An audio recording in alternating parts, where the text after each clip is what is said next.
My girlfriend said, "From now on, I'll decide when we meet. Stop pressuring me." I didn't argue. I just nodded. 2 weeks later, she was standing at my door, crying, holding something I never thought I'd see in her hands. I'm 31, and I'd been dating Sarah for about a year and a half when things started getting weird. We met through a dating app, had that instant connection people talk about, and within a few months, we were basically inseparable. Or at least, we used to be. The first year was great. We'd see each other 3 to 4 times a week. Weekends were always together. We'd cook dinner at my place, binge shows at hers, take random road trips when we both had time off. Normal relationship stuff. I wasn't clingy, wasn't demanding. I just enjoyed being with her. But around the 14-month mark, something shifted. She started canceling plans. "Work's crazy right now. I need some me time. Can we reschedule?" At first, I got it. Everyone needs space. I backed off, gave her room to breathe. Then the cancellations became more frequent. Once a week became twice a week. Our usual Wednesday dinners stopped happening. Weekend trips got postponed indefinitely. I'd suggest getting together and she'd say, "Maybe," and then never follow up. About 2 months ago, I finally brought it up. We were texting back and forth because that's mostly how we communicated now, through texts. And I said something like, "Hey, I feel like we haven't really spent quality time together in a while. Want to plan something for this weekend?" Her response came 20 minutes later. "I've been meaning to talk to you about this. I feel like you're always pressuring me to hang out. It's suffocating. I need you to give me space." I stared at that message for a solid 5 minutes. Pressuring her? I'd been bending over backward to be accommodating. I'd canceled my own plans multiple times to fit her schedule. I'd driven across town at midnight because she said she wanted to see me, only to have her fall asleep before I got there. I typed and deleted 3 different responses before finally sending, "I didn't realize asking to see my girlfriend once a week was pressure. Can we talk about this in person?" That's exactly what I mean. You always want to talk in person. Sometimes, I just need space to process things on my own. "Okay, so what do you want from me?" "I want you to stop asking when we can meet. From now on, I'll decide when we get together. I'll reach out when I'm ready. I need you to respect that."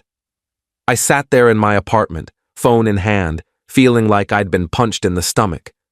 Part of me wanted to argue, to tell her that's not how relationships work. But another part of me was just tired. Tired of feeling like I was chasing someone who didn't want to be caught. So I wrote back, "Okay, I'll wait for you to reach out.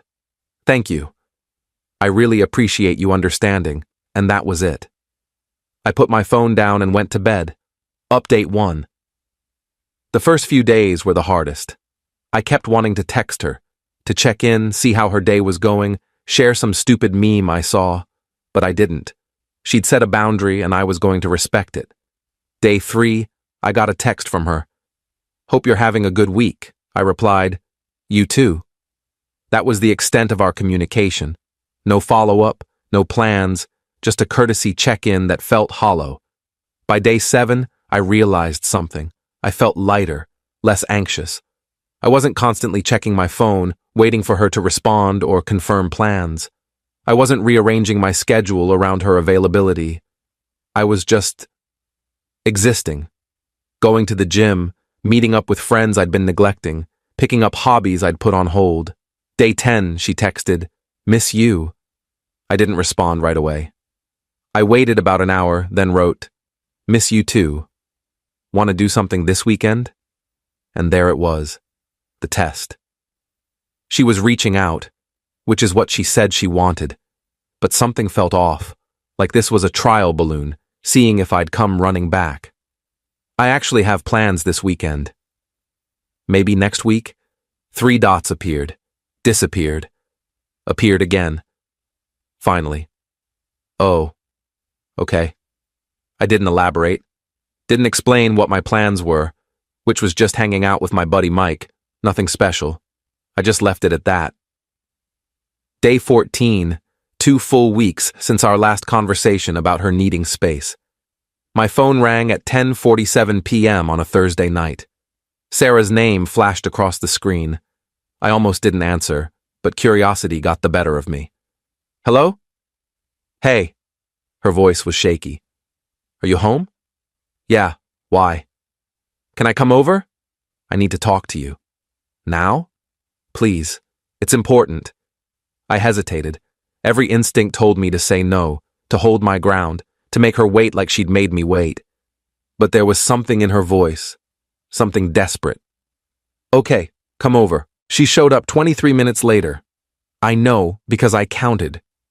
I watched the clock on my microwave tick forward while I waited, wondering what could be so urgent that she needed to see me right now after 2 weeks of silence. When I opened the door, she was crying. Mascara running down her face, eyes red and puffy, and in her hands, she was holding a pregnancy test. My stomach dropped. I'm pregnant, she said, voice breaking. I took 3 tests. They're all positive. I stood there, frozen, trying to process what she was saying. We'd always been careful. Always. She was on birth control. We used protection most of the time. How could this happen? When did you find out? I asked, stepping aside to let her in. This morning. I've been feeling weird for like a week. Nauseous, tired, emotional. I thought it was just stress from work, but then I realized I was late. So I bought tests on my lunch break and... Yeah. She collapsed onto my couch, still clutching the test like it was a lifeline, or a death sentence. I couldn't tell which. I sat down next to her, careful to leave space between us. Okay, so, what do you want to do? She looked at me, eyes wide and terrified. I don't know. I wasn't ready for this. We weren't ready for this. No, I agreed. We weren't. Silence settled over us, heavy and suffocating. Then she said something that made my blood run cold. I don't know if it's yours. Update 2. I felt like the air had been sucked out of the room. What? I don't know if it's yours, she repeated, quieter this time, like saying it softer would make it hurt less. What do you mean you don't know? My voice was steady, but inside I was crumbling. Have you been with someone else?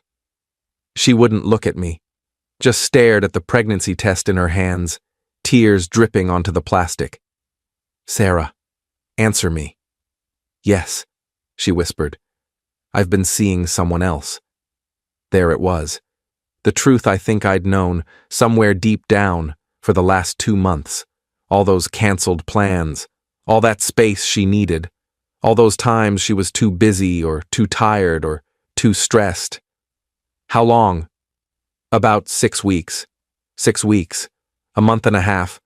Right around the time she started pulling away from me. Who is it? Does it matter? Yeah, it matters. She finally looked up at me, and I saw something in her expression I'd never seen before. Guilt, yes, but also defiance. Like part of her thought she was justified. His name is Alex. I met him at a work event. We started talking, and it just happened. It just happened, I repeated flatly. You accidentally fell into a relationship with another guy while you were still with me. I didn't mean for it to happen. I was confused. I felt like you were always asking too much from me, always needing attention, and Alex was just easy. He didn't pressure me. He just let me be. So it's my fault you cheated. That's not what I'm saying. Then what are you saying, Sarah? She stood up, pacing my living room like a caged animal. I'm saying I made a mistake. I'm saying I'm pregnant, and I don't know who the father is, and I'm terrified. I leaned back on the couch, running my hands through my hair. This was insane. This was a nightmare. Have you told Alex? No, not yet. I wanted to tell you first. Why? Because She stopped pacing, turned to face me. Because I think I want it to be yours. I laughed. Actually laughed. A harsh, bitter sound. You want it to be mine? Why? Because Alex won't stick around? Because I'm the safe option? Because I love you, she said, and her voice cracked. I know I messed up. I know I hurt you. But I do love you. And if this baby is yours, maybe we could… No. What? No, I said again, standing up. I'm not doing this. I'm not going to be your backup plan. I'm not going to raise a kid with someone who cheated on me and then only came back because she got pregnant. But what if it's yours? Don't you want to know? Of course I want to know. But wanting to know doesn't mean I'm going to play happy family with you. She started crying harder, sinking back down onto the couch. What am I supposed to do? I don't know, Sarah. Figure it out. Tell Alex. Get a paternity test. But you need to leave. You're kicking me out? Yeah, I am. She stared at me like she couldn't believe what she was hearing, like she'd expected me to forgive her, to welcome her back with open arms, to fix this mess she'd created. But I was done. Update 3. She left around midnight, still crying, still holding that pregnancy test. I closed the door behind her and stood there in my empty apartment, trying to process everything that had just happened. I didn't sleep that night. Just lay in bed staring at the ceiling, replaying the conversation over and over. She'd been cheating on me for 6 weeks. 6 weeks of lies. 6 weeks of making me feel like I was the problem, like I was too needy, too demanding. When really, she was just trying to justify her own betrayal. The next morning, Friday, I called in sick to work. I couldn't focus, couldn't think about anything except Sarah and Alex and the pregnancy test. Around noon, my phone buzzed. Text from Sarah. Can we talk? I didn't respond. Another text an hour later. I told Alex. He wants to meet you. I stared at that message for a long time. Alex wanted to meet me. The guy who'd been sleeping with my girlfriend wanted to have a conversation. The audacity. But curiosity got the better of me. I texted back. When and where? Tomorrow, 2 p.m., coffee shop on Main Street. Fine. Saturday came. I showed up at the coffee shop 10 minutes early, ordered a black coffee, and sat at a table in the back corner. At exactly 2 p.m., a guy walked in. Mid-30s, tall, dressed business casual. He scanned the room, made eye contact with me, and walked over. You must be… He trailed off, clearly unsure how to address me. Yeah, I'm him. He sat down across from me, looking almost as uncomfortable as I felt.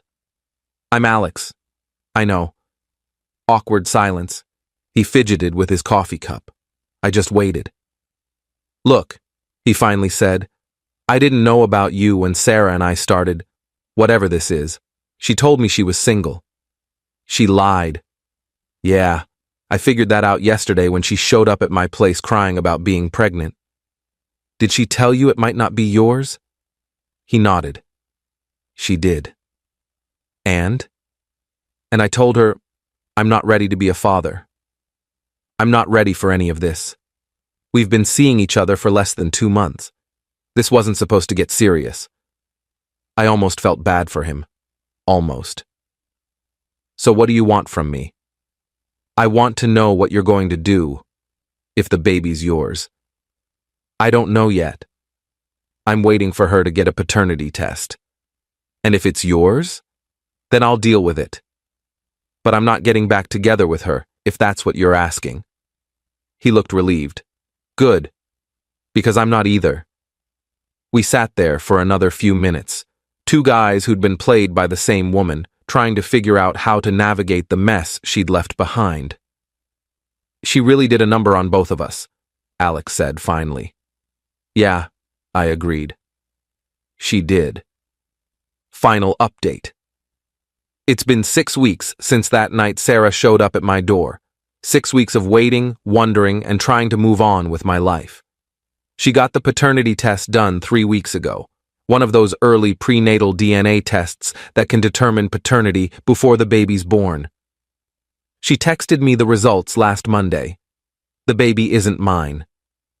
I read that text sitting in my car after work, and I felt this overwhelming wave of relief wash over me.